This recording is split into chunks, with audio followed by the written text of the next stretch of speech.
রহমানুর রহিম। সম্মানিত সুধী, আসসালামু আলাইকুম। সবাইকে আমাদের YouTube channel VAT and tax স্কুলের পক্ষ থেকে আন্তরিক শুভেচ্ছা এবং অভিনন্দন। সম্মানিত সুধী, আজকের ভিডিওতে আমরা শেয়ার করার চেষ্টা করব যে ভ্যাট অনলাইন সার্ভিসে মাসিক ভ্যাট রিটার্ন যেটা জমা দেন সেটা কিভাবে পূরণ করতে হয়। বিভিন্ন ব্যবসায়ের ভ্যাট রিটার্ন তো বিভিন্ন রকম, বা ভ্যাটের হার তো ডিফারেন্ট। তো বিভিন্ন ব্যবসায়ী যে বিভিন্ন ভ্যাটের হার ইউজ করতেছেন, হয়তো ট্রেডিং ভ্যাট যেমন 7.5%, স্ট্যান্ডার্ড ভ্যাট হলো আপনার 15%। এছাড়া সেবা গ্রহীতা যেবা যারা আছে বা সেবা দানকারী যে সকল প্রতিষ্ঠান আছে, যে আপনাদের ভিডিএস যে এসআরও আছে, যে সেখানে যে আপনার 44টা বা 43টি সেবা রয়েছে, তো রেট তো ডিফারেন্ট। কোনোটা 7.5%, কোনোটা 10%, কোনোটা 15%। তো বিভিন্ন রেটের, তো এই বিভিন্ন ধরনের ব্যবসায় বিভিন্ন ধরনের অ্যাক্টিভিটিস করে। তাহলে এরা ভ্যাটের রিটার্নটা অনলাইনে কিভাবে জমা দিবে বা কোন কোন হেড পূরণ করবে তার A to Z শেয়ার করার চেষ্টা করব। তাই ভিডিওটি না টেনে শুরু থেকে শেষ পর্যন্ত দেখলে আশা করছি ভ্যাট রিটার্ন সংক্রান্ত সকল সমস্যার সমাধান হয়ে যাবে। সম্মানিত শুধু ভ্যাট রিটার্ন দেওয়ার জন্য যেটা করতে হবে, আপনাকে গুগল ক্রমে গিয়ে vat.gov.bd দিয়ে সার্চ দিলে ভ্যাট অনলাইন সার্ভিস চলে আসবে। এরপরে যেটা করতে হবে, আপনার মোবাইল নাম্বার বা ইউজার নেম যেটাকে আমরা বলি, তাহলে সম্মানিত শুধু আপনাদের মোবাইল নাম্বার বা ইউজার নেম এবং পাসওয়ার্ড দিয়ে লগ ইন করবেন। লগ ইন করে আপনাদের হোম পেজে নিয়ে আসবে। নিয়ে আসার পরে ডান সাইডে ড্রপ ডাউন বক্স থাকবে। ড্রপ ডাউন বক্স থেকে আপনার যে প্রতিষ্ঠান, সেই প্রতিষ্ঠানটা আপনি কি করবেন, সিলেক্ট করবেন। সিলেক্ট করলে আপনার একটা পেন্ডিং দেখাবে যে কত মাসের পেন্ডিং আছে। তো নর্মালি যেহেতু জুলাই মাসের ভ্যাট রিটার্ন দাখিল নিয়ে আমরা কথা বলছি, সেহেতু পেন্ডিং কয় মাসের থাকবে, 1 মাস। অনেকের 2 বা ততোধিক বা অনেক মাস থাকে। যারা রেগুলার বেসিসে ভ্যাট রিটার্ন অনলাইনে জমা দেন না, তাদের জন্য ওই পেন্ডিং থাকে এর অধিক মাস। যাই হোক, সেগুলো নিয়ে কথা বলবো না, আমরা বেসিক্যালি ভ্যাট রিটার্নের A to Z নিয়ে কথা বলবো। তো সম্বন্ধে শুধু উপর থেকে কথা না বলে, আমাদের উপরের এগুলো অটো সিলেক্ট করা থাকবে। এখান থেকে আমাদের জুলাই মাস, তারপরে আমরা রিটার্নটা জমা দিচ্ছি 64 ধারার আন্ডারে ইকোনমিক অ্যাক্টিভিটি। এটা যেহেতু এটা পাইকারি ব্যবসায়ী যারা কাপড়ের বিজনেস করে তাদের জন্য, এটা আমি এটা ব্যবসা করছি না, সেটা আমরা নো দিব। ইকোনমিক অ্যাক্টিভিটি আছে, আমি বললাম ইয়েস। এরপরে সাবমিশন ডেট এটা অটো পড়ে যাবে। এখান থেকে আমাদের এক ক্রিয়াটা শুরু হবে। সেটা কোথায়?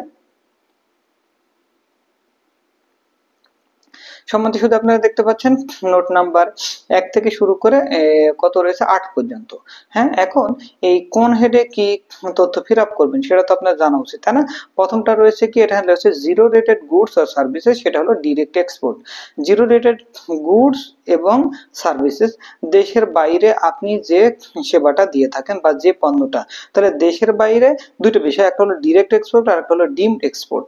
তাহলে আপনি সরাসরি বিদেশে মাল এক্সপোর্ট করতেছেন, সেবা এক্সপোর্ট করতেছেন, সেটা হলো ডিরেক্ট এক্সপোর্টের আন্ডারে। আর যদি এই এক্সপোর্টকে সহায়তা করার জন্য যে প্রতিষ্ঠান আপনার মেন যে এক্সপোর্টার তাকে সহায়তা করতেছেন, তো সেই সহায়তাকারী প্রতিষ্ঠানকে আমরা কি বলবো, ডিম এক্সপোর্টার। যাই হোক, আমরা যখন তথ্যগুলো ফিল আপ করবো তখন A to Z আমরা আর একটু বিষয়গুলো আপনাদেরকে ক্লিয়ার করব। যাই হোক, আমরা চলে যাই নোট 1-এ।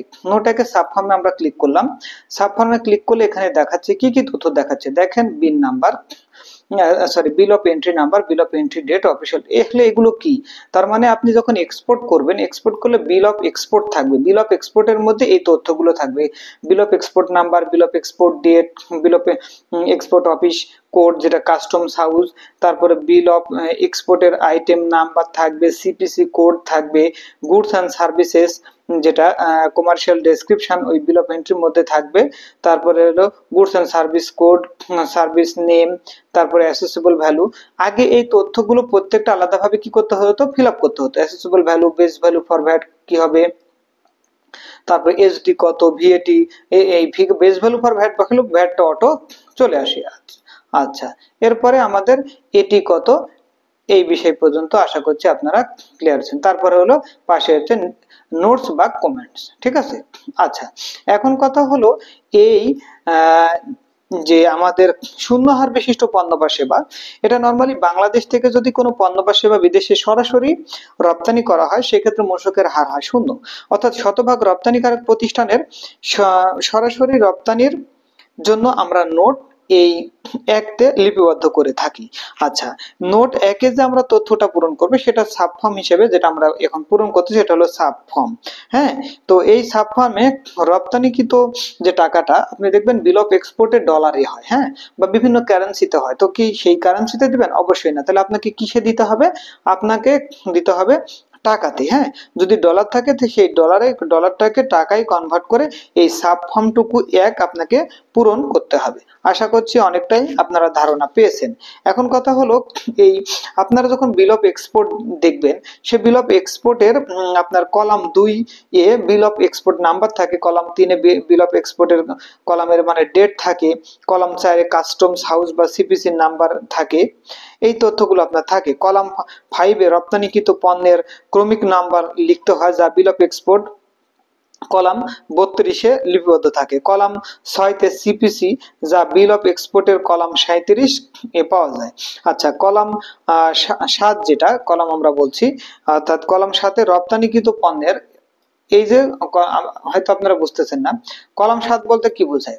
এই যে goods on services commercial description যেটা আমরা বলছি, হ্যাঁ, এই হেডে।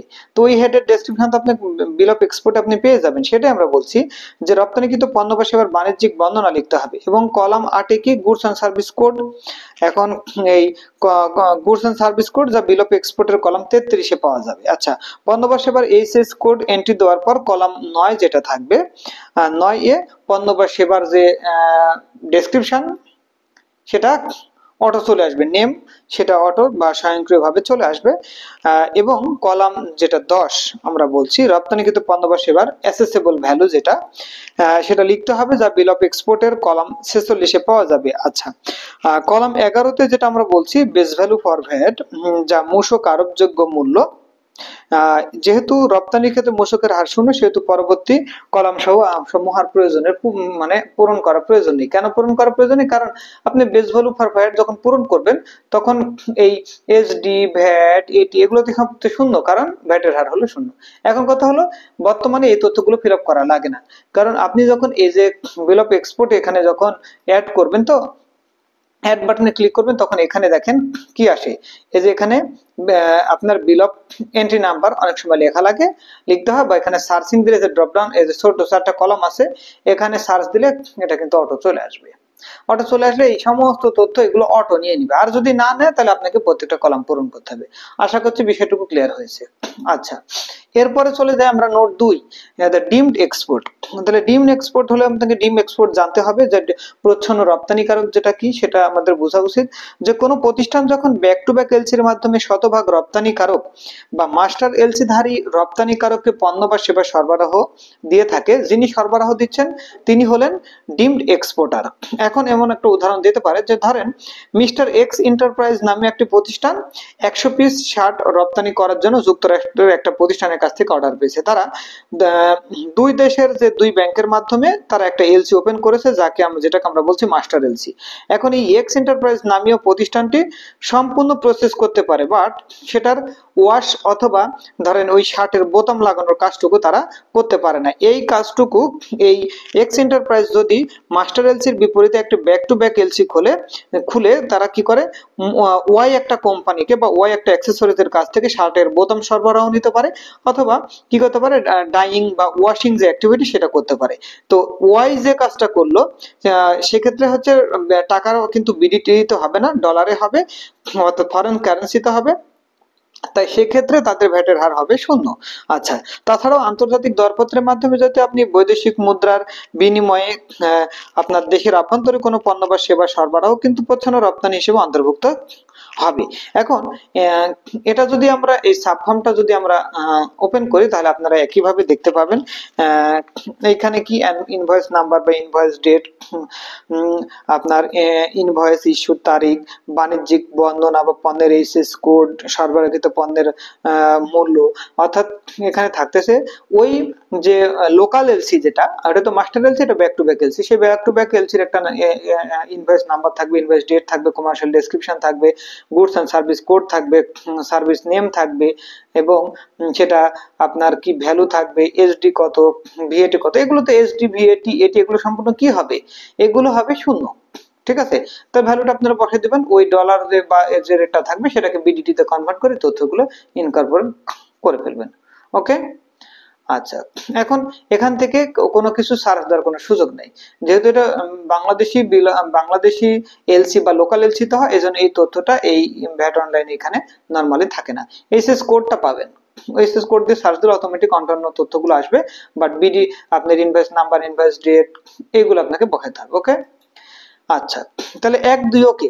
এরপরে চলে যায় এক্সেমটেড গুডস অর সার্ভিসেস, অর্থাৎ অব্যাহতিপ্রাপ্ত পণ্য বা সেবা। এখন এই মূল্য সংযোজন কর ও সম্পর্ক শুল্ক আইন 2012 এর প্রথম তফসিলে অন্তর্ভুক্ত পণ্য বা সেবা সরবরাহকারী প্রতিষ্ঠানের মূসক নিবন্ধন গ্রহণে রাখলে কোনো প্রয়োজন নেই। যারা প্রথম তফসিলে অন্তর্ভুক্ত পণ্য বা সেবা যদি কেউ সরবরাহ দিয়ে থাকে তাহলে মূসক নিবন্ধন নিতে হবে না, খাতাপত্র রাখতে হবে না, কোনো কিছুই করতে হবে না। কিন্তু যদি এমন হয় আপনি বিন নম্বর নিয়ে থাকেন, তাহলে সমস্ত কমপ্লেন্স গুলো আপনাকে করতে হবে। 6.3 ইস্যু করতে হবে, আপনার 6.2 বা ক্ষেত্র বিশেষ 6.2.1 বা 6.1 মেনটেন করতে হবে, এবং অন্যান্য 4.3 থেকে শুরু করে অন্যান্য যে কমপ্লেন্স গুলো সেগুলো কিন্তু আপনাকে করতে হবে। আচ্ছা, এখন কথা হলো যে আপনি যেহেতু মূসকের আওতায় নিবন্ধন নিয়েছেন, সেক্ষেত্রে আপনাকে আইনের ধারা আপনাকে যেমন 51, 53, 54, 64 এবং 107 উল্লেখিত মূল্য সংযোজন কর সংক্রান্ত হিসাব রক্ষণাবেক্ষণ, কর চালানপত্র এবং দাখিলপত্র অন্যান্য আনুষ্ঠানিকতা আপনাকে পরিপালন কিন্তু করতে হবে। তবে আপনারা আরো একটি বিষয়গুলো জানবেন যে এসআরওর মাধ্যমে কিন্তু কিছু পণ্য বা সেবা সমূহকে অব্যাহতি দেওয়া হয়ে থাকে বিভিন্ন স্টেজে। তো এই যে এসআরওর মাধ্যমে যে মূসক অব্যাহতি দেওয়া হয় সেগুলো হতে পারে উৎপাদনকারীকে, সেবা সরবরাহকারীকে বা ব্যবসায়ীকে যে অব্যাহতি দেওয়া হয়, সেই অব্যাহতির তথ্যও কিন্তু এই নোট সাবফর্ম 3 কিন্তু আপনাকে ফিল আপ করতে হবে। তাহলে এখানে কি কি বিষয়গুলো থাকে, এটা হলো goods and services commercial description, goods and services code, তারপর নেম, তারপর ভ্যালু কত, এসডি কত, এগুলো তো আপনার যেহেতু অব্যাহতিপ্রাপ্ত সেগুলো তো আপনার ভ্যাট আসবে না, এসডি আসবে না, শুধুমাত্র আপনি ভ্যালু বা অন্যান্য যে ডিটেলস সেগুলো কিন্তু আপনাকে কি করতে হবে, পূরণ করতে হবে। এরপরে চলে যাই আমরা হলো নোটস হলো 4, সেটা কি স্ট্যান্ডার্ড রেটেড, যেটা আমরা বলছি standard rated goods or services. তো নরমালি আমরা জানি কি যে বাংলাদেশে মূসকের হার হলো 15%। তো 15% হারে পণ্য বা সেবা যারা সরবরাহ দিয়ে থাকে তারাই শুধুমাত্র নোট 4 এ তথ্যগুলো পূরণ করবেন আর কি। যারা রিয়াত নেন, যাদের কি হয়, যাদের সেলস ভ্যাট, আউটপুট ভ্যাট যাদের কি হয় 15%, তারাই শুধুমাত্র নোট 4 এ আপনার তথ্য ইনকর্পোরেট করবেন। তাই এখানে বলা রয়েছে যে 2012 অর্থাৎ আমাদের মূল্য সংযোজন কর সম্পর্ক শুল্ক আইন 2012 এর ধারা 15 এর সাবসেকশন 3 এ শর্ত অনুযায়ী ইচ্ছে করলে তাদের উপর প্রযোজ্য বা হ্রাসকৃত, অর্থাৎ আমরা এটা বলতে বোঝাতে চাচ্ছি যে যাদের হ্রাসকৃত হার রয়েছে, হ্যাঁ, বা সুনির্দিষ্ট কর রয়েছে, তারাও চাইলে 15% হারে পণ্য বা সেবা সরবরাহ করতে পারে। সেক্ষেত্রে তাদের পণ্য বা সেবা সরবরাহের তথ্য এই নোট 4 এ উল্লেখ করতে হবে। এখন যেমন ধরেন একজন বাণিজ্যিক আমদানিকারক যখন পণ্য বা সেবা আমদানি করেন, আমদানি করে উনি যখন সরবরাহ করেন, তো সরবরাহ পর্যায়ে বা ব্যবসায় পর্যায়ে ভ্যাটের হার হলো কত, 7.5%। তাহলে উনি 7.5% ভ্যাটের পরিবর্তে উনি কিন্তু চাইলে 15% প্র্যাকটিস করতে হবে। যদিও এই কমার্শিয়াল ইম্পোর্টারের কিন্তু নতুন একটা এসআরও মানে এসআরও না সাধারণ আদেশ রয়েছে, তাই সেখানে ভ্যাটের ভ্যাট যে আপনারা ইউজ করবেন, যে ভ্যাটটা নেবেন, সেটা 3টা প্রায় পদ্ধতি আছে, সেটা আমরা আলাদাভাবে অন্য ভিডিওতে দেখাবো। সেখানে বলছে আপনি 7.5% প্র্যাকটিস করলে কি হবে, 15% প্র্যাকটিস করলে কি হবে। তবে এখানে বিষয়গুলো হলো যে মূল্য ঘোষণা 50% পর্যন্ত 50% পর্যন্ত হলে কি হবে, বা 50% পর্যন্ত বেশি হলে কি হবে, সেই বিষয়গুলো। তবে 7.5% হলে আপনাকে মূল্য ঘোষণা দিতে হবে না।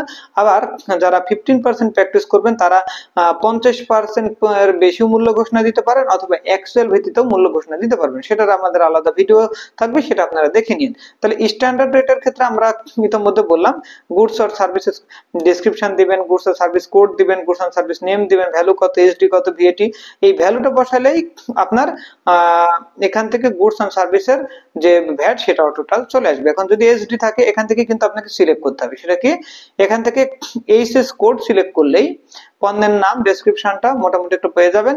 এরপরে আসলে ওই ভ্যাটে এসডি আছে কিনা সেখান থেকে আপনাকে জানতে হবে। জানলে একটা হার যখন এখান থেকে আমরা যখন সিলেক্ট করব, আপনারা দেখতে পাচ্ছেন এই যে রেট, আপনার এখানে কি কি আছে, SD, rate, VAT rate, rebate, standard rated, এই যে বিভিন্ন বিষয়গুলো আছে না, এসএস কোড, ডেসক্রিপশন সবই আছে।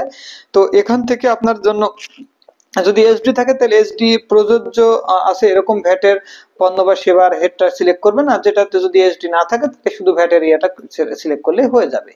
আচ্ছা, এরপরে আমরা চলে যাব, 4 হয়ে গেল, এরপর আমরা চলে যাব যে 5-এ, অর্থাৎ আপনার গুডস বেসড অন এমআরপি। যদি খুচরা মূল্য বলে, সর্বোচ্চ খুচরা মূল্য ভিত্তিক যে পণ্য বা সেবা সরবরাহ, সম্মানিত শুধু আপনারা জেনে থাকবেন জাতীয় রাজস্ব বোর্ড বিভিন্ন সময় যে এসআরও জারি করে, সেই এসআরওর মাধ্যমে আপনার 2024-25-এর সম্ভবত একটা এসআরও আসছে, এসআরওটা মনে নাই। তো সেখানে আপনার বিড়ি, আপনার যেমন সিগারেট, জর্দা, গুল, এই 4টি পণ্যের কিন্তু সর্বোচ্চ খুচরা মূল্য নির্ধারণ করা হয়ে থাকে। তো এই 4টি পণ্যের বিক্রয় সংক্রান্ত তথ্য আপনাকে এখানে দিতে হবে। এখানে আপনারা জানেন প্রত্যেকটা ইয়ার ক্ষেত্রে একই রকম বিষয়গুলো, শুধুমাত্র মূল্যের ইয়াটা, মূল্য বসাইলেই এসডি বা ভ্যাট বা যেটা প্রযোজ্য সেটা হয়ে যাবে। আর যদি কোনো কিছু লেখা লাগে নোটসে আপনারা ডেসক্রিপশনটা লিখে দিবেন যদি কোনো কিছু লেখার দরকার হয়। এরপর আমরা চলে যাই নোট 6-এ, goods or service based on specific VAT। যদি স্পেসিফিক ভ্যাট হয় বা সুনির্দিষ্ট কর ভিত্তিক পণ্য বা সেবা সরবরাহ হয়ে থাকে, আপনারা জেনে থাকবেন যে আইনের যে 3য় তফসিল, তো তফসিলের টেবিল 4-এ আপনার খণ্ড ক-তে উল্লেখিত পণ্যসমূহের উৎপাদনকারীগণ পণ্য উৎপাদন পরবর্তী সরবরাহের বিপরীতে সুনির্দিষ্ট কর প্রদান করেন। টেবিল 4-এর খণ্ড খ-তে উল্লেখিত আপনার যে সেবা সমূহ রয়েছে, সেই সেবা সমূহের ক্ষেত্রে সুনির্দিষ্ট কর থাকে। সেগুলোর মধ্যে কি হতে পারে, যেমন 1 মেট্রিক টন বা মেট্রিক টন স্ক্র্যাপ বা শিপ স্ক্র্যাপ সরবরাহ করলে সরবরাহ মূল্য যাই হোক না কেন, মূসকের পরিমাণ হবে 1000 টাকা, বা পরবর্তীতে যে নতুন 2025-এ সেগুলো পরিবর্তন হয়েছে। তাই এই 3য় তফসিলে যে টেবিল 4-এর খণ্ড ক ও খ-তে যে পণ্য বা সেবা সমূহ থাকে, সেই পণ্য বা সেবা সমূহের এইচএস কোড অনুযায়ী সরবরাহের একক, পণ্য বা সেবার মূল্য, সুনির্দিষ্ট মূসকের হার, এই বিষয়গুলো কিন্তু আপনার এই নোট 6-তে আসবে। সেখান থেকে এই ডেসক্রিপশন গুলো আপনার যে বলছে ইউনিট অফ মেজার, কোয়ান্টিটি কত, অ্যাকচুয়াল সেলস ভ্যালু কত, এই বিষয়গুলো কিন্তু আপনার লাগবে, এটা কিন্তু আপনাকে মাথায় রাখতে হবে। অ্যাকচুয়াল সেলস পারচেজ কত, SD, VAT, unit of measure, তারপর goods and service name, goods and service code, এই যে বিষয়গুলো আছে সেই বিষয়গুলো আপনারা একটু দেখে নেবেন। ওকে, এরপর আমরা চলে যাই goods or services other than standard rate.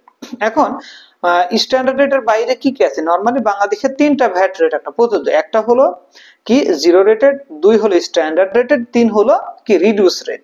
তো রিডিউস রেট, স্ট্যান্ডার্ড রেটের বাইরে এবং জিরো রেট, এই দুইটার বাইরে যা থাকবে সেটা কি কি হবে, সেটা হলো আপনার রিডিউস রেট, যেটা আমরা বলে থাকি। অর্থাৎ আদর্শ কর হার ব্যতীত ভিন্ন কোনো কর হার, সেটা কি হতে পারে? যেমন এখন যদিও 5% যে ট্রেডিং ব্যবসায় 5% সে ভ্যাট নেই, তো এখানে আছে কি 7.5% এবং 10। তাই বলছি যে আদর্শ কর হার ব্যতীত ভিন্ন কর হার হচ্ছে আইনের 3য় তফসিলের টেবিল 1-2 এ উল্লেখিত পণ্য বা সেবা উৎপাদন পরবর্তী পর্যায়ে যখন সরবরাহ করে, সেখানে এতে ব্যবসায়ের জন্য কত পার্সেন্ট, ব্যবসায়ের জন্য 7.5%, এবং অন্যান্য সেবাগুলোর ক্ষেত্রে যেমন যোগানদারের ক্ষেত্রে 10%, এই বিষয়গুলো। তো এইখানে এই তথ্যগুলো কিন্তু আপনাকে লিপিবদ্ধ করতে হবে। কোথায়? নোট 7-এ। তাহলে যারা ব্যবসায়ী তারা কোথায় তথ্যগুলো ইনকর্পোরেট করবে? তারা ইনকর্পোরেট করবে এই হলো এখান থেকে নোট 7-এ। এখান থেকে আপনি যখন সার্ভিস সিলেক্ট করবেন, সার্ভিসের মধ্যে এখানে আপনার কি থাকবে, আপনার ব্যবসায়ের ভ্যাটটা পেয়ে যাবেন। এবং এখানে যাদের গুডস এর দরকার হবে, যেমন goods, service, trader, shop, petroleum, medicine, import service, এই জিনিসগুলো রয়েছে। তাহলে সম্মানিত সুধী, এই হলো নোট 7-এ আমরা বললাম স্ট্যান্ডার্ড রেট এবং জিরো রেট বাদে সেটা এখানে চলে আসবে, তবে কমার্শিয়াল ইম্পোর্টার বাদে। আচ্ছা, এরপর আমরা চলে যাই নোট 8-এ যদি যাই তাহলে এখানে কি আছে? নোট 8-এ যদিও এখানে বলা রয়েছে, দেখেন retail, wholesale, trade based supply. এখন এটা বলা থাকলেও এখানে কিন্তু কি কি থাকে সেই বিষয়গুলো যদি আমরা একটু করি, অ্যাড ফর্মসে যাই, সেখান থেকে আপনি দেখতে পাবেন। দেখেন কি কি রয়েছে, super shop 7.5%, commercial importer 7.5%, petroleum 2%, gas supply and distribution, তারপর মেডিসিন রিলেটেড প্রোডাক্ট, এখানে কিন্তু আপনার ভ্যাটটা নাই, কি ট্রেডিং ভ্যাট বা ট্রেডার ভ্যাটটা কিন্তু এখানে নাই। তাহলে কি ট্রেডিং ভ্যাটটা আপনি দিবেন কোথায়? নোট 7 এ। ট্রেডিং ভ্যাটের বাইরে অন্যান্য যে 7.5% super shop, commercial importer, petroleum, gas supply, distribution, এইগুলো তথ্যটা ইনকর্পোরেট করবেন কোথায়? এই হলো নোট 8 এ। আচ্ছা, এই হলো আমাদের কি সাপ্লাই, যে সাপ্লাই অফ আউটপুট ভ্যাট বা আউটপুট ট্যাক্স, সেটা আমাদের ক্লিয়ার হলো। আচ্ছা, এরপরে আমরা চলে যাই purchase of input tax. Purchase of input tax এর ক্ষেত্রে আমরা এখানে কিন্তু দেখেন বলা রয়েছে, ইফ অল দ্য প্রোডাক্টস আর services you supply are standard rated fill up হলো 10 থেকে 20। তার মানে কি আপনার যদি সাপ্লাই ভ্যাট বা সেলস ভ্যাট 15% হয়, সেক্ষেত্রে ওই ব্যবসায়ী মানে ওই ব্যক্তি বা প্রতিষ্ঠানের ক্ষেত্রে তারা পূরণ করবে কোথায়? নোট 10 থেকে 20 পর্যন্ত পূরণ করবে। যারা শুধুমাত্র রেয়াত নিয়ে থাকে, তারা শুধুমাত্র পূরণ করবে কোথায়? 10 থেকে 20 পর্যন্ত। তাই আমরা বলছি যে সকল প্রতিষ্ঠান 15% হারে অথবা শূন্য হারে পণ্য বা সেবা সরবরাহ করেন, তাদের উপকরণ যে ক্রয় করছেন সেই ক্রয়ের তথ্য পূরণ করতে হবে নোট 10 থেকে 20-এ। আচ্ছা, যে সকল প্রতিষ্ঠান আদর্শ হার ব্যতীত তৃতীয় তফসিল উল্লেখিত হ্রাসকৃত হার কিংবা সুনির্দিষ্ট কর পণ্য সরবরাহ করে থাকে, স্ট্যান্ডার্ড রেটেড বাদে, তারা তথ্য পূরণ করবে নোট 21 থেকে 22-এ। এখন যে সকল প্রতিষ্ঠান আদর্শ হার বা শূন্য হারে পণ্য বা সেবা সরবরাহের পাশাপাশি যদি অব্যাহতিপ্রাপ্ত পণ্য বা সেবা সরবরাহ করেন, তাদের উপকরণ ক্রয়ের তথ্য প্রদর্শিত হবে নোট 10 থেকে কিন্তু 22-এ। কারণ এখানে দেখতে পাচ্ছেন 10 থেকে নোট কত দূর পর্যন্ত রয়েছে? নোট 22 পর্যন্ত রয়েছে। ওই সকল প্রতিষ্ঠানের উপকরণ যদি পৃথক হয়, অর্থাৎ আদর্শ হার এবং শূন্য হারের পণ্য উৎপাদন করতে যে সকল উপকরণ ব্যবহৃত হয়, অর্থাৎ অব্যাহতিপ্রাপ্ত পণ্য বা সেবা উৎপাদন করতে অন্য উপকরণ ব্যবহৃত হয়, তাহলে আদর্শ হারের পণ্য বা সেবা উৎপাদন করতে যে সকল উপকরণ ব্যবহৃত হয় তার ক্রয়ের তথ্য নোট 10 থেকে 20-এ। অন্যদিকে অব্যাহতিপ্রাপ্ত পণ্য বা সেবা উৎপাদনে ব্যবহৃত উপকরণ ক্রয়ের তথ্য প্রদর্শিত হবে নোট 21 এবং 22-এ। আবার যদি এমন হয় যে একই উপকরণ দিয়ে আদর্শ হারের ও শূন্য হারের এবং অব্যাহতিপ্রাপ্ত পণ্য বা সেবা উৎপাদন হয়, তবে সেই উপকরণ ক্রয়ের তথ্য প্রদর্শিত হবে নোট 10 থেকে 20-এ। অর্থাৎ সম্পূর্ণ উপকরণের উপর পরিশোধিত মূসক ক্রয় আমদানির পরে বিধি মোতাবেক আপনি রেয়াত প্রাপ্ত হবেন। তবে পরবর্তীতে যতটুকু উপকরণ অব্যাহতিপ্রাপ্ত পণ্য বা সেবা উৎপাদনে ব্যবহৃত হয়েছে, ওই পরিমাণ উপকরণের উপর পরিশোধিত মূসক বৃদ্ধিকারী আপনাকে সমন্বয় করতে হবে। অর্থাৎ ওই পরিমাণ উপকরণের উপর পরিশোধিত মূসক যা আগে আপনি রেয়াত নিয়ে ফেলেছেন, রেয়াত নেওয়া হয়েছিল, তা এখন বৃদ্ধিকারী সমন্বয় করে আপনাকে কি করতে হবে? ফেরত দিতে হবে। এখন যদি আমরা আলাদা আলাদা ভাবে একটু দেখাই, যে zero rated goods and service যদি আপনি কিনে থাকেন, এর মধ্যে থেকে হতে পারে একটা লোকাল পারচেজ হতে পারে আর একটা ইম্পোর্ট হতে পারে। তো এইখানে যদি আমরা লোকাল পারচেজের নোট 10-এ যদি যাই, তাহলে সেখানে কি থাকবে? Commercial description, good service name, value, এই তথ্য ইউজুয়াল যে জিনিসগুলো থাকে। তবে মনে রাখতে হবে, শতভাগ রপ্তানিমুখী বন্ড লাইসেন্সধারী প্রতিষ্ঠানের রপ্তানিতব্য পণ্য বা সেবা উৎপাদনের ব্যবহৃত উপকরণ এর স্থানীয় ক্রয়ের তথ্য, মানে যারা শতভাগ রপ্তানিমুখী বন্ডেড প্রতিষ্ঠান রপ্তানিতব্য পণ্য বা সেবা উৎপাদনের জন্য যে উপকরণ ব্যবহার করেন, সেটা যদি স্থানীয়ভাবে লোকালি ক্রয় করে থাকেন, তাহলেই এটা দিয়ে দেবেন নোট 10-এ। আচ্ছা, ওই উপকরণ সমূহ যদি আপনি বিদেশ থেকে ইম্পোর্ট করেন, বিল অফ এন্ট্রি দিয়ে যদি কি করেন? ইম্পোর্ট করে থাকেন, সেক্ষেত্রে দিয়ে দিবেন নোট 11-তে, যেখানে থাকবে bill of export number, bill of export date, এই সংক্রান্ত তথ্যগুলো আপনাকে দিতে হবে। তবে এইখানে যে আরেকটা বিষয়, আসলে ইম্পোর্ট এটা আসলে এক্সপোর্ট না, মানে এক্সপোর্ট এর জন্য বোঝানো হচ্ছে যে আপনার ওই এক্সপোর্টের এগেইনস্টে আপনার ইম্পোর্ট হচ্ছে, সেই কারণেই এটা বোঝানো হচ্ছে। অর্থাৎ এই তথ্যগুলো আপনার দিয়ে দিবেন, ঠিক আছে?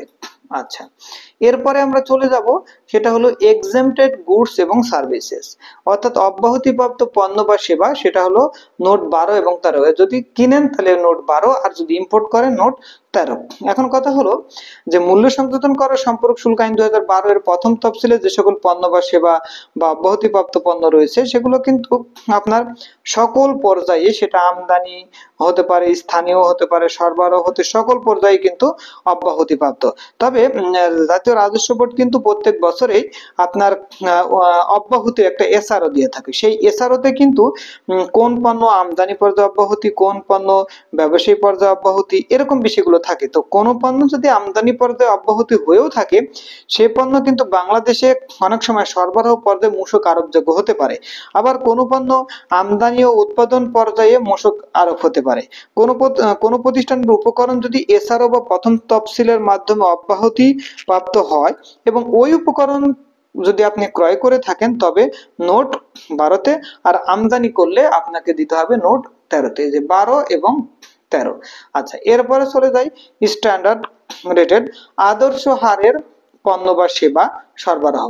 তাহলে কি আপনার যদি সেলস ভ্যাট 15% হয়, তাহলে আপনি কি হয়, আপনি সমস্ত প্রকার, সেটা স্ট্যান্ডার্ড রেটেড হোক, রিডিউস রেটেড হোক, স্পেসিফিক রেটেড হোক, যেটা হোক না কেন, আপনি কি করতে পারবেন, রেয়াত নিতে পারবেন। আচ্ছা যাই হোক, এখন স্ট্যান্ডার্ড রেটেড এর ক্ষেত্রে আপনি যে স্ট্যান্ডার্ড রেটে ক্রয় করেছেন সেটা যদি ক্রয় করে থাকেন তাহলে 14, আর ইম্পোর্ট করলে কোথায়, 15-তে। এখন যদি আমরা 14-তে যাই, তাহলে এখানে আপনি কি দেখতে পারবেন, ডেসক্রিপশন অ্যাজ ইউজুয়াল যে কথাবার্তাগুলো থাকে সেগুলোই। তবে কোনো প্রতিষ্ঠান যদি তার উৎপাদিত পণ্য বা সেবা উৎপাদনে ব্যবহৃত উপকরণ 15% হারে মূসক প্রদান করে স্থানীয় বাজার থেকে ক্রয় করে, তবে সেই উপকরণ ক্রয়ের তথ্য কিন্তু আপনাকে এই নোট 14-তে দিতে হবে, লোকালি যদি ক্রয় করে থাকেন।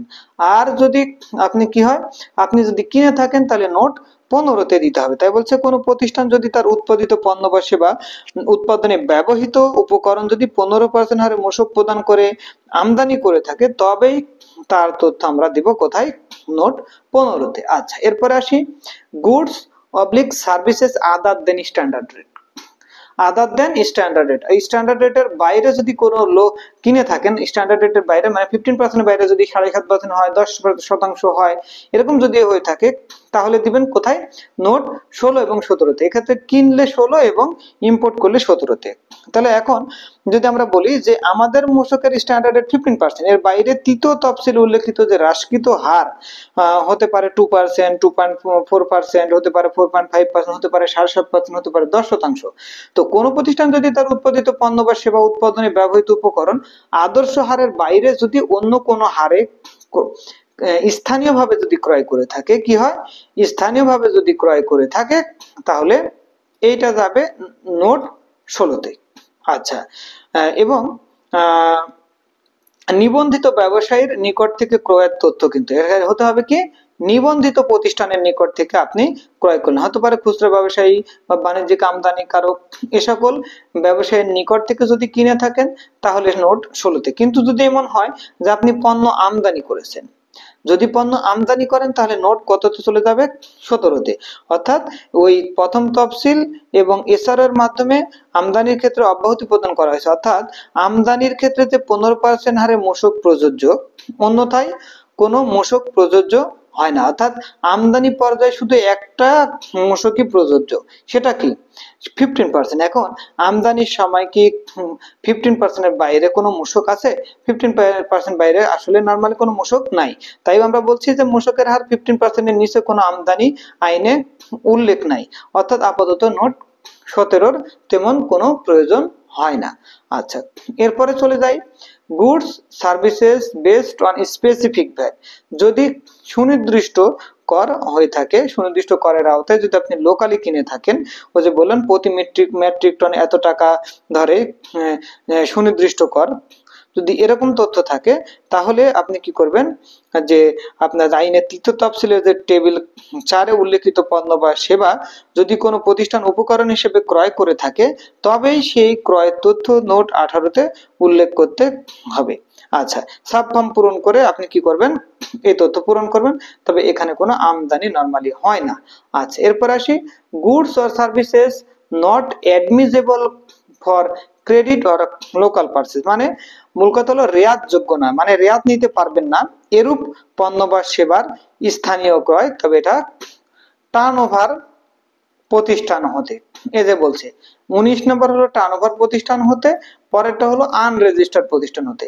এখন টার্নওভার মানে কি, যে যারা ভ্যাটের আওতায় নিবন্ধিত নয়, কি ভ্যাটের আওতায় নিবন্ধিত নয়। তো ভ্যাটের তো একটা আইন ছিল, এখনো আছে যে 50 লাখের বেশি যদি হয়ে থাকে, ধরেন ভ্যাটের আওতায় সাপোজ নিবন্ধন নিতে হবে, তো 50 লাখের নিচে যে সেল হয় সেগুলোর ক্ষেত্রে কি হয়, টার্নওভার ট্যাক্সের আওতায় নিবন্ধন নিতে হয়। তো টার্নওভার ট্যাক্সের আওতায়, তবে পরে আরেকটা সময় তো এছাড়াও আসছে 30 লাখ, 30 লাখের বেশি হলে আপনাকে ভ্যাটের আওতায় নিবন্ধন নিতে হবে। এছাড়া একটা সাধারণ আদেশ রয়েছে 2019 সালের, সেই সাধারণ আদেশেই তো বলাই আছে যে আপনার বিক্রি 1 টাকা হোক 5 টাকা হোক আপনাকে নিবন্ধন নিয়েই ব্যবসা করতে হবে।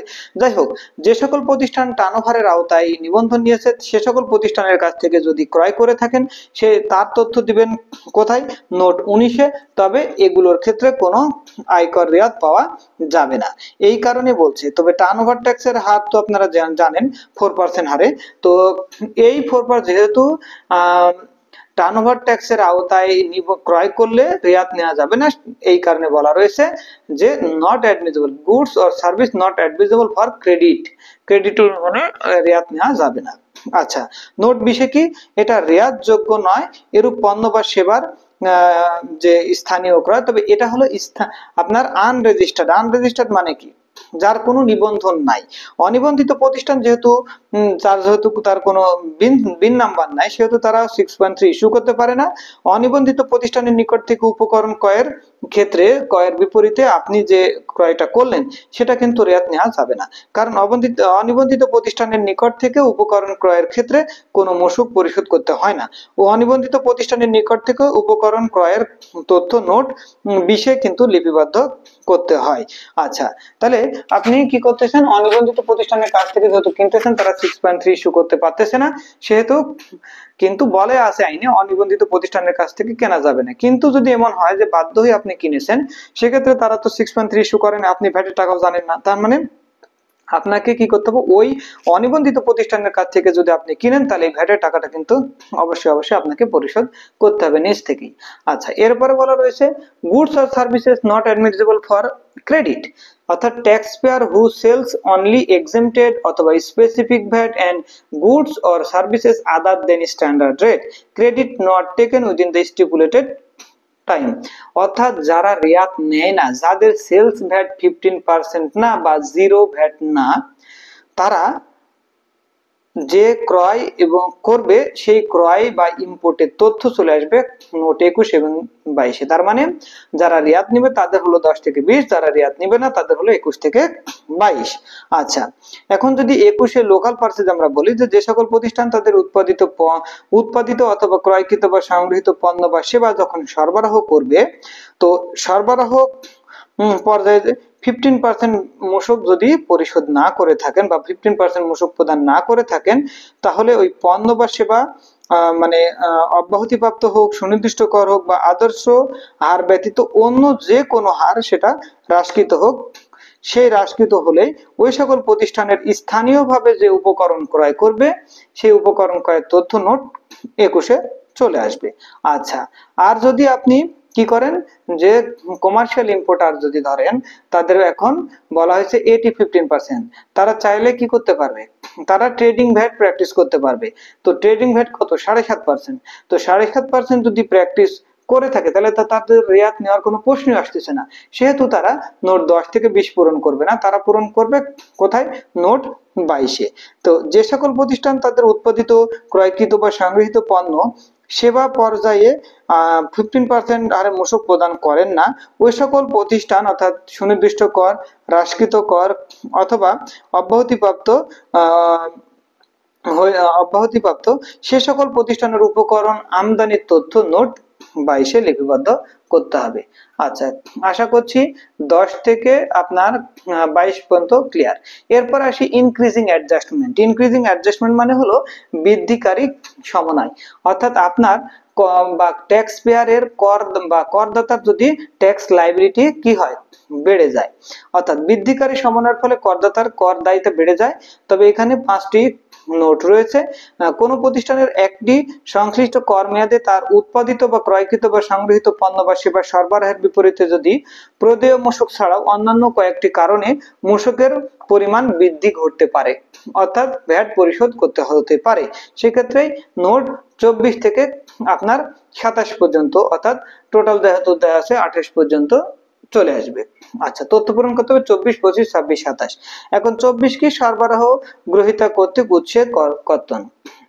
সরবরাহ গ্রহীতা মানে আপনি পণ্য বা সেবা সরবরাহ করেছেন, সরবরাহ করার সময় যে উৎসে কর কর্তন করে রাখা হয় বা ওই প্রতিষ্ঠান উৎসে কর কর্তন করে রাখলো বা আপনি কর কর্তন করে রাখলেন, সেটা তো আপনাকে আলাদাভাবে ট্রেজারি চালানের মাধ্যমে পরিশোধ করতে হবে, সেহেতু এটা ইনক্রিজিং অ্যাডজাস্টমেন্ট। এখন যদি আমরা এভাবে বলি, আমরা যারা ভোক্তা তারা মূসক দিয়ে পণ্য বা সেবা ক্রয় করি, বিক্রেতা অর্থাৎ সরবরাহকারী বা দোকানদার যে মূসক বা দোকানদার যে মূসক ভোক্তা বা ক্রেতা বা ক্রয়ের সময় দিলেন, তা কি করে? সংশ্লিষ্ট প্রতিষ্ঠান সংগ্রহ করে ট্রেজারি চালানের মাধ্যমে জমা দেয়। আবার উল্টোটাও হতে পারে, যেমন এমন হতে পারে যে আপনার ক্রেতা বা ভোক্তা কোনো পণ্য বা সেবা ক্রয়ের সময় যে মূসক আরোপ হয় সেটা বিক্রেতাকে না দিয়ে উনি কি করেন? অংশটুকু কেটে রাখে, যেটাকে আমরা বলছি ভিডিএস। তো ভ্যাট ডিডাকশন এট সোর্স। তো ভিডিএস কাটার কিছু অথরিটি দেওয়া আছে কিছু প্রতিষ্ঠানকে, তারা ভ্যাট কেটে ট্রেজারি চালান করে জমা দেন। এখন ওই যে কেটে রাখা হলো, ওই কেটে রাখার বিষয়টাকেই কিন্তু বলা হচ্ছে ভ্যাট ডিডাকশন এট সোর্স। এই সকল প্রতিষ্ঠান কিন্তু উৎসে ভ্যাট কর্তন করতে পারে না। এখন আপনি যদি কোনো ভ্যাট কেটে রাখেন, কেটে ট্রেজারি চালানের মাধ্যমে জমা দিতে হবে, তার মানে এটা হবে আপনার ইনক্রিজিং অ্যাডজাস্টমেন্ট। সেহেতু আপনি দিবেন যে due to VAT deducted at source by the supply receiver. যদি আপনি সাপ্লাই রিসিভ করেন, আপনি কেটে রাখেন, তাহলে এই তথ্যটা দিবেন কোথায়? নোট 24-এ। আচ্ছা, তাহলে নোট 25-এ কি? যে আপনার payment not through banking channel, যে ব্যাংকিং চ্যানেলে যদি মূল্য পরিশোধ না হয়ে থাকে, সেক্ষেত্রে আপনি এই নোট 25-এ দিবেন। তবে এক্ষেত্রে কিছু বিষয় আপনাকে মাথায় রাখতে হবে। ধরেন যে কোনো একটা কর মেয়াদে আপনি 5টি কর চালান পত্রের মাধ্যমে স্থানীয় বাজার থেকে কয়েকটি উপকরণ ক্রয় করেছেন। প্রত্যেকটি কর চালান পত্রের মাধ্যমে আপনি 6.3 এ সরবরাহ এবং প্রত্যেকটা সরবরাহ 1 লক্ষ টাকার অধিক। এখন 5টি কর চালানের মধ্যে যদি এমন হয় যে 3টি চালান পত্রের মূল্য ব্যাংকিং চ্যানেলে পরিশোধ করেছেন, বাকি 2টি চালান পত্রের মূল্য নগদে বা হ্যান্ড ক্যাশে বা পরিশোধ করেছেন। এখন 3টি মূল্য পরিশোধ করার সময় আপনার ভিন্ন ভিন্ন, অর্থাৎ 3টি ব্যাংকের মাধ্যমে পরিশোধিত হয়েছে। এখন 3টি যে ব্যাংক অ্যাকাউন্ট আছে, সেই 3টি ব্যাংক অ্যাকাউন্টের মধ্যে 2টি ব্যাংক অ্যাকাউন্টের তথ্য আপনি বিল নিবন্ধন করার সময় 2.1 এ অন্তর্ভুক্ত করেছেন, একটি অন্তর্ভুক্ত করেননি। এখন ওই কর মেয়াদে যে 5টি কর চালানের মাধ্যমে যে আপনি উপকরণ ক্রয়ের বিপরীতে পরিশোধিত মূসক যে রেয়াত গ্রহণ করেছেন, সেটার ক্ষেত্রে কি হবে? তাহলে ঝামেলাটা হলো যে আপনারা জানেন ধারা 46 অনুযায়ী উপকরণ কর রেয়াত নিতে হয়। তো এই ধারা 46 অনুযায়ী প্রতিষ্ঠানটি 5টি কর চালান পত্রের মধ্যে 2টি কর চালান পত্রের মাধ্যমে গৃহীত রেয়াত এবং বিধিসম্মত হয়নি। কেন বিধিসম্মত হয়নি? কারণ হলো যে 3টি কর চালান পত্রের ব্যাংকিং চ্যানেলে পরিশোধিত হয়েছে, যার মধ্যে একটি ব্যাংকের নাম প্রতিষ্ঠান কর্তৃপক্ষ ভ্যাট নিবন্ধনের সময় 2.1 এ দেয়নি, অর্থাৎ সেই কর চালান পত্রের মাধ্যমে গৃহীত রেয়াত আইন বিধিসম্মত হয়নি। আচ্ছা, এরপরে আরেকটা রয়েছে যে আপনি যেটা ব্যাংকিং চ্যানেলের মাধ্যমে পরিশোধ করেন, 1 লক্ষ টাকার অধিক হলে ব্যাংকিং চ্যানেলের মাধ্যমে পরিশোধ করেন, সেহেতু ওইটাও কিন্তু আপনার বিধিসম্মত হয়নি। এরকম যদি হয়ে থাকে, তাহলে তার তথ্যটা দিয়ে দিবেন কোথায়? নোট 25-এ। আচ্ছা, issuance of debit note. Debit নোটটা কি? ডেবিট নোট হলো বৃদ্ধিকারী সমন্বয় গ্রহণের জন্য করদাতা কর্তৃক ইস্যুকৃত একটা দলিল। এখন মূসক ফর্ম 6.8 এর মাধ্যমে ডেবিট নোট ইস্যু করতে হয়। তো যে সকল ঘটনার কারণে ডেবিট নোট ইস্যু করতে হয়, এর মধ্যে এমন হতে পারে যে পূর্বে ইস্যুকৃত কোনো কর চালান পত্রে ভুলক্রমে পণ্য বা সেবা সরবরাহের পরিমাণ প্রকৃত সরবরাহের চেয়ে কম উল্লেখ করা হয়েছে, এমন হতে পারে। অথবা পূর্বে ইস্যুকৃত কোনো কর চালান পত্রে ভুলক্রমে পণ্য বা সেবার প্রকৃত মূল্যের চেয়ে কম মূল্যে উল্লেখ করা হতে পারে। তাই বলছে পূর্বে ইস্যুকৃত কোনো কর চালান পত্রের মাধ্যমে কম প্রদেয় মূসকের পরিমাণ যদি বৃদ্ধি করতে হয়, কম লেখার কারণে ভ্যাটের পরিমাণ কম হয়ে গেছে, সেটা যদি এখন বৃদ্ধি করতে হয়, তাহলে আপনাকে কি করতে হবে? ডেবিট নোট ইস্যু করতে হবে, অর্থাৎ নোট 26-এ আপনাকে লিখতে হবে। এবং নোট 27 অন্য এনি আদার অ্যাডজাস্টমেন্ট, অন্য অর্থাৎ 24, 25, 26-এ উল্লেখিত বৃদ্ধিকারী সমন্বয় ব্যতীত যদি অন্য কোনো কারণে ভ্যাটের পরিমাণ বৃদ্ধিকারী সমন্বয়ের ঘটনা ঘটে সেক্ষেত্রে নোট 27 দেবেন। যেমন আপনার স্থান স্থাপনা ভাড়ার উপর মূসক, অর্থাৎ অফিস ভাড়ার উপর মূসক আপনাকে নোট 27 দিতে হবে। অথবা পূর্ববর্তী কোনো কর মেয়াদে কম পরিশোধিত হয়েছে মূসক, সেটা এখন বেশি পরিশোধ করবেন, সেটা হতে পারে। অথবা কোনো প্রতিষ্ঠান উৎপাদিত পণ্য বা সেবা প্রতিষ্ঠান কর্তৃক যে পণ্য কেনার পরে তিনি ব্যক্তিগত উদ্দেশ্যে পণ্য ব্যবহার করা হলে সেই পণ্য বা সেবার বাজার মূল্য অনুযায়ী প্রযোজ্য মূসক বৃদ্ধিকারী সমন্বয় হতে পারে। নিবন্ধিত হওয়ার পর বৃদ্ধিকারী সমন্বয়ের প্রয়োজন হতে পারে। আবার প্রতিষ্ঠানের আভ্যন্তরীণ নিরীক্ষা বা বছর শেষে যদি পুনঃ হিসাবের উদ্ভব হয় যে কোনো পণ্য বা সেবা সরবরাহের কারণে আপনার সরবরাহ বা বিক্রয় রেজিস্টার বা দাখিলপত্র অপ্রদর্শিত রয়েছে, সেটা যদি এখন প্রদর্শন করতে চান বা সেই পণ্য বা সেবা সরবরাহের বিপরীতে প্রযোজ্য মূসকের বৃদ্ধিকারী সমন্বয়ের প্রয়োজন হতে পারে। আবার মূসকের হার পরিবর্তিত হওয়ার কারণে আইনের মাধ্যমে যদি কোনো পরিবর্তন হয়, যেমন কোনো একটি পণ্য বা সেবা সরবরাহের উপর 10% হার মূসক প্রযোজ্য। ধরুন এখন নতুন অর্থ বছরে ওই পণ্য বা সেবার উপর মূসকের হার 10% থেকে বৃদ্ধি করে 15% করা হয়েছে বাজেট ঘোষণার দিন থেকে। যদি মূসকের পরিবর্তিত হার কার্যকর হয়ে যায় সেক্ষেত্রে কোনো প্রতিষ্ঠান অজ্ঞতাবশত ওই পূর্বের মূসকের হারে পণ্য বা সেবা সরবরাহ করেন, তখন পূর্ববর্তী কর মেয়াদে পরিবর্তিত মূসকের হারের কারণে কম পরিশোধিত মূসককে এখন আপনাকে কি করতে হবে, বৃদ্ধিকারী সমন্বয় করে করতে হবে। অথবা আরোপিত আপনারা যে সুদ, জরিমানা, অর্থদণ্ড, বকেয়া কর পরিশোধ সংক্রান্ত বৃদ্ধিকারী সমন্বয়ও আপনার হতে পারে, যেটা আপনি এখানে দিবেন। তবে অর্থদণ্ড, জরিমানা, অন্যান্য অর্থদণ্ড এর সুদের জন্য যথাক্রমে নোট 41, 43, 44 রয়েছে, সেটাও আপনি ওখানে দেখতে পারেন। তবে যদি কোনো আরোপিত সুদ, জরিমানা, অর্থদণ্ড, বকেয়া করার কারণে বৃদ্ধিকারী সমন্বয়ের প্রয়োজন হয় তবেই আপনি সেই তথ্যটা কোথায় দিবেন, নোট 27 দিবেন। তাহলে আশা করছি 24 থেকে 27টা মোটামুটি ক্লিয়ার হয়েছে। এরপরে হলো হ্রাসকারী সমন্বয়। হ্রাসকারী সমন্বয় হলো যদি কোনো কারণে আপনার ভ্যাটের পরিমাণ কি হয়, মানে ভ্যাটের কর দায়িতা হ্রাস পায়, অর্থাৎ ভ্যাটটা কম পরিশোধ করতে হয়, এরকম যদি কিছু হয়ে থাকে, করদাতার কর দায়িতা যদি হ্রাস পায় তবে সেক্ষেত্রে পূরণ করতে হবে নোট 29 থেকে 33 মধ্যে। এখানেও কিন্তু 5টি নোট রয়েছে। এখন বলছে ভ্যাট মানে due to VAT deducted at source from the supply কি ডেলিভার্ড, তিনি সাপ্লাই দিলেন তো তার দিক থেকে যদি ভ্যাট উচ্চে কর্তন করা হয়ে থাকে সেক্ষেত্রে নোট 29 দিবেন। যেমন কোন প্রতিষ্ঠান যদি উৎসে কর্তনকারী সত্তার নিকট উৎসে মূসক আরোপযোগ্য পণ্য বা সেবা সরবরাহ করেন, তবে উৎসে কর্তনকারী সত্তা ওই সরবরাহের বিপরীতে প্রযোজ্য মূসক উৎসে কর্তন করে শুধু পণ্য বা সেবার মূল্য সরবরাহকারীকে প্রদান করেন। উৎসে কর্তনকারী সত্তা কর্তনকৃত মূসক ট্রেজারি চালানের মাধ্যমে সরকারি কোষাগারে জমা প্রদান পূর্বক সেই পণ্য বা সেবার সরবরাহকারী বরাবর মূসক 6.6 কি করবেন, ইস্যু করবেন। তো উক্ত মূসক কর্তনকারী সত্তার নিকট হতে মূসক যে 6.6 অর্থাৎ উচ্চ ভ্যাট কর্তনের যে সার্টিফিকেট প্রাপ্তি সাপেক্ষে পণ্য বা সেবা সরবরাহকারী সংশ্লিষ্ট কর মেয়াদের দাখিলপত্রে নোট 29 আপনার কি করবেন, মূসক 6.6 উল্লেখিত পরিমাণ মূসক লিপিবদ্ধ করে হ্রাসকারী সমন্বয় গ্রহণ করতে পারবেন। তো এখন কথা হলো যে এই নোট 29 কি আছে। নোট 29 যে আপনি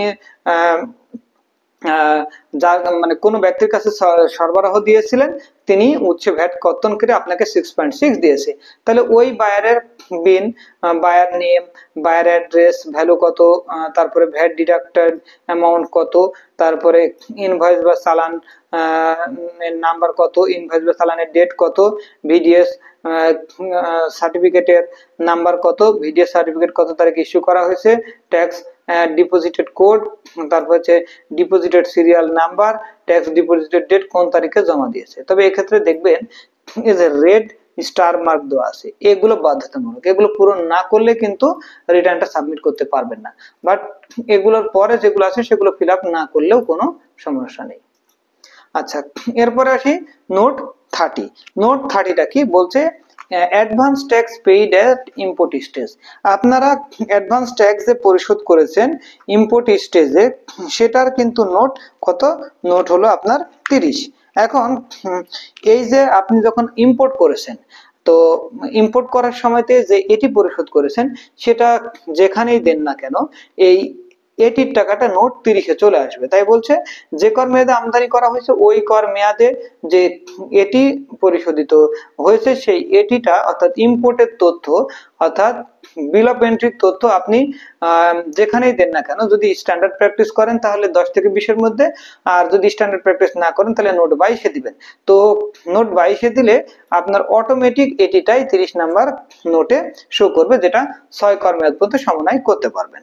আচ্ছা, ক্রেডিট নোট ইস্যু। আচ্ছা, ক্রেডিট নোট ইস্যুটা কি? যদি আমরা ক্রেডিট নোট ইস্যুর বিষয়টা দেখি,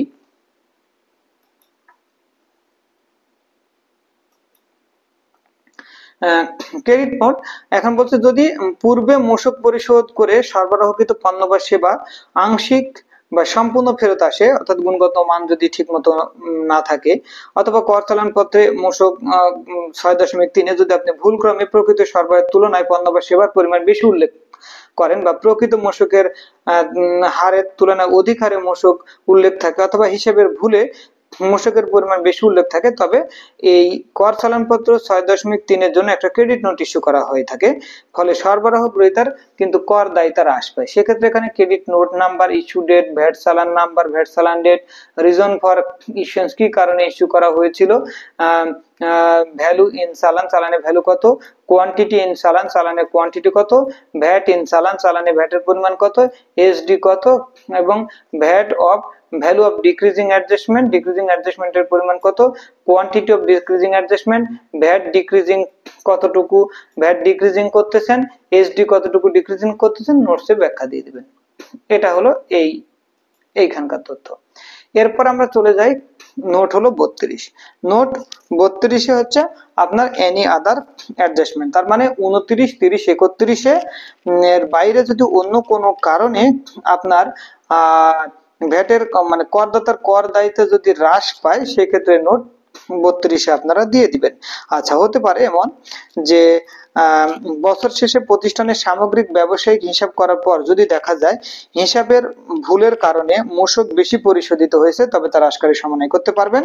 অথবা পূর্বে কর মেয়াদে মানে পূর্ববর্তী যে কোনো কর মেয়াদে অতিরিক্ত মূসক পরিশোধিত হয়ে থাকলে তার হ্রাসকারী সমন্বয়ও আপনি এখানে করতে পারবেন। অথবা এমনও হতে পারে পূর্ববর্তী কোনো কর মেয়াদে সমাপনী জের এর ভুল মানে হিসাব ভুল হলে বা ভুল করে সমাপনী জের এর সম্পূর্ণ পরিমাণ বা তার পরবর্তী কর মেয়াদে নোট 52-তে যে এন্ট্রি না হয়ে থাকলে তার হ্রাসকারী সমন্বয় করতে পারবেন। এখানে মূসকের হার হ্রাস পেলে কিন্তু তা না জানার কারণে পূর্বের হারে মূসক প্রদান করে থাকলে পরবর্তীতে হিসাব করে অতিরিক্ত পরিশোধিত মূসক হ্রাসকারী সমন্বয় গ্রহণ করতে পারবেন। এরকম অনেক বিষয়গুলোই কিন্তু আছে, সেগুলো দিয়ে আপনি কি করতে পারবেন, হ্রাসকারী সমন্বয় করতে পারবেন। বেসিক্যালি এই তথ্যগুলো এখান থেকে ফিল আপ করতে হবে। আচ্ছা, এরপরে এই বাকি যে জিনিসগুলো, বাকি যে তথ্যগুলো সেগুলো প্রায় অটো চলে আসে। যে নোট যে আপনার এখান থেকে যদি আমরা বলি নোট 40-এর তথ্যটা যদি আমরা আপনাদের সাথে একটু শেয়ার করার চেষ্টা করি, হ্যাঁ, তাহলে আমরা বলবো যে পণ্য উৎপাদনে ব্যবহৃত কাঁচামালের বিপরীতে পরিশোধিত মূসক শুল্ক, যেটা আমরা বলছি যে supplementary duty paid at on input against export, যে পণ্য রপ্তানি করা হয়েছে সেই পণ্য উৎপাদনে যে সকল কাঁচামাল ব্যবহার আপনি করলেন সে সকল কাঁচামাল স্থানীয় বা আমদানি এর সময় যদি সম্পূরক শুল্ক পরিশোধ করা হয়ে থাকে, তবে সেই পরিশোধিত সম্পূরক শুল্ক রপ্তানিকারক প্রতিষ্ঠান হ্রাসকারী সমন্বয় করতে পারবেন। মূল্য সংশোধন কর ও সম্পূরক শুল্ক বিধিমালা 2016 বিধি 45 অনুযায়ী যে তারিখে পণ্যটি রপ্তানি করা হয়েছে বা রপ্তানির লক্ষ্যে কোনো পণ্য জাহাজে বা উড়োজাহাজে বোঝাই করা হয়েছে সেই তারিখ হতে পরবর্তী 6 মাসের মধ্যে রপ্তানিকারক প্রতিষ্ঠান উক্ত পরিশোধিত সম্পূরক শুল্ক ফর্ম মূসক 7.1-এ কমিশনার বরাবর আবেদন করতে হবে এবং কমিশনার কর্তৃক জারিকৃত অনুমতিপত্রে উল্লেখিত কর মেয়াদের দাখিলপত্রে রপ্তানিকারক হ্রাসকারী সমন্বয় গ্রহণ করতে পারবেন। আচ্ছা, এরপরে 41-42 নিয়ে কথা বলবো না, এগুলো ফিল আপ করতে হবে না।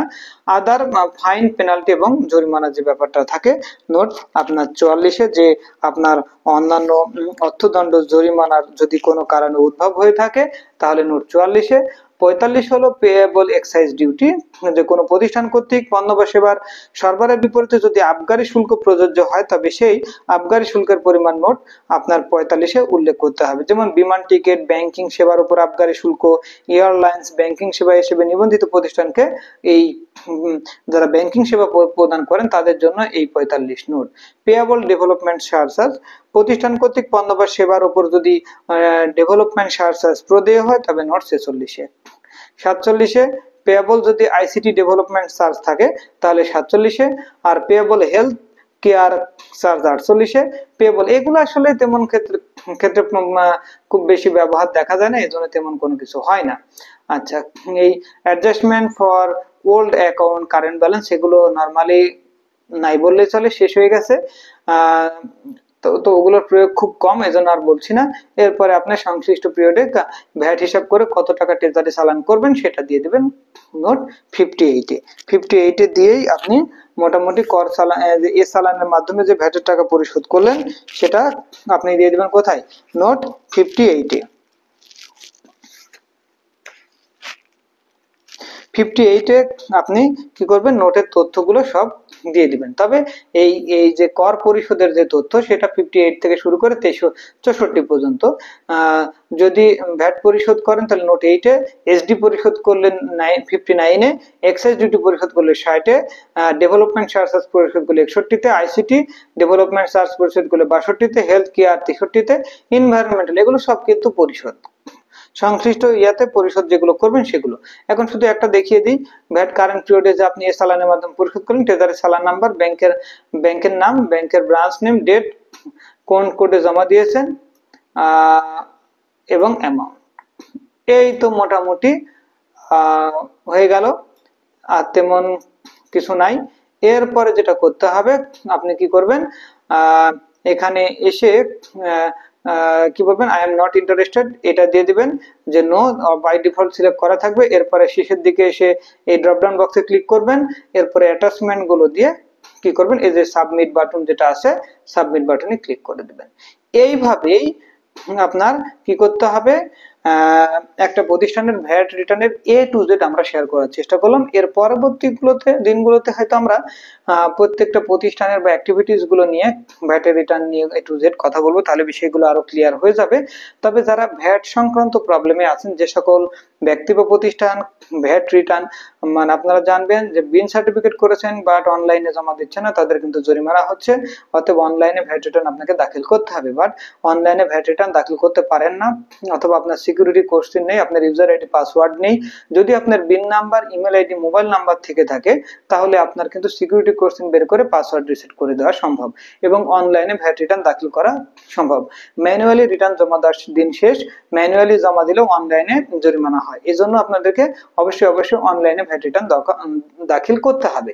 তো যারা দাখিল করতে পারেন না বা দাখিল করতে পারছেন না, যে সকল কমার্শিয়াল ইম্পোর্টার ভ্যাট রিটার্ন জমা দিচ্ছেন না, বা ব্যবসায়ীরা বিন সার্টিফিকেট করে ভ্যাট রিটার্ন জমা দিচ্ছেন না, কন্ট্রাক্টররা ভ্যাট রিটার্ন জমা দিচ্ছেন না, এরকম অনেক সমস্যাগুলো রয়েছে, যারা এই প্রবলেমে আছেন তারা অবশ্যই যোগাযোগ করবেন। ইনশাআল্লাহ কোনো সমস্যা নেই, আপনাদের ভ্যাটের যাবতীয় সমস্যার সমাধান আপনারা আমাদের চ্যানেল থেকে পাবেন বা আমাদের মাধ্যমে পাবেন। আমাদের একটা হোয়াটসঅ্যাপ নাম্বার দেওয়া থাকে, সেখানে আপনারা চাইলে যোগাযোগ করতে পারবেন। যাক সম্বন্ধ শুধু ভিডিওটি যদি ভালো লেগে থাকে অবশ্যই লাইক দিবেন, শেয়ার করবেন, কমেন্ট করে জানাবেন ভিডিওটি কেমন হয়েছে। এবং VAT, tax, customs, audit, trade licence যে কোনো সমস্যার সমাধান একটি মাত্র মোবাইল নাম্বার ওখানে দেওয়া থাকে হোয়াটসঅ্যাপে, সবগুলোর ক্ষেত্রে ওখানে পাবেন। ইনকাম ট্যাক্স পাবেন, ভ্যাট পাবেন, আপনার ট্রেড লাইসেন্স পাবেন, অডিট পাবেন। এরকম যে কোনো ধরনের সমস্যা, আপনার ভ্যাটের সমস্যা সব সমস্যা, ইনকাম ট্যাক্সের সব সমস্যা, ট্রেড লাইসেন্সের সব সমস্যা, আরজিএসসি সমস্যা, অডিটের সমস্যা, সব সমস্যার সমাধান ইনশাআল্লাহ এই চ্যানেলের মাধ্যমে ওই নাম্বার থেকে আপনি চাইলে নিতে পারবেন। সম্বন্ধে শুধু আজকে পর্যন্তই। সবাই ভালো থাকবেন, সুস্থ থাকবেন। আসসালামু আলাইকুম।